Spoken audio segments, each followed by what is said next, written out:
মানুষ কী পরিমাণ যে নাস্তিক হলে তার সৃষ্টিকর্তাকে অস্বীকার করে সেটা বোঝা বড় মুশকিল। আপনি যে মোবাইলটা এখন ভিডিওটি দেখতেছেন, এই মোবাইলটি একজনের তৈরি করেছে, এই মোবাইলের একজন সৃষ্টিকর্তা রয়েছে। তাহলে এই বিশ্ব ব্রহ্মাণ্ড যে এত সুন্দরভাবে নিপুণভাবে পরিচালিত হচ্ছে, তারও তো একটা সৃষ্টিকর্তা রয়েছে। তিনি হচ্ছেন আমাদের রব, আমাদের সৃষ্টিকর্তা মহান আল্লাহ তাআলা।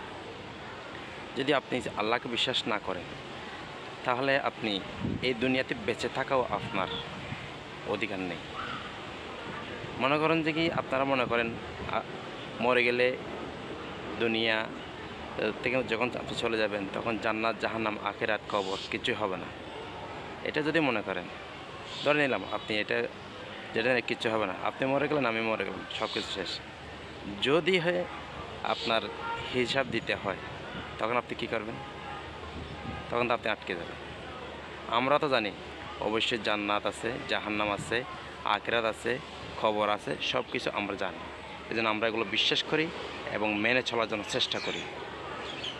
আপনিও চেষ্টা করুন, তাহলে আপনাকে পরকালে গিয়ে কবরের মধ্যে কষ্ট পাইতে হবে না।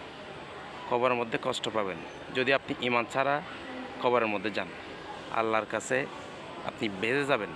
সেজন্য আল্লাহর উপর ঈমান আনুন, রাসূলের উপর ঈমান আনুন। যে 7টি বিষয়ের উপর ঈমান আনা আমাদের জরুরি, প্রত্যেকটা বিষয়ের উপর ঈমান আনুন, কোরআন হাদিস মেনে চলুন। পরকালে অবশ্যই আপনি শান্তি পাবেন, জান্নাত পাবেন ইনশাআল্লাহ। আসসালামু আলাইকুম।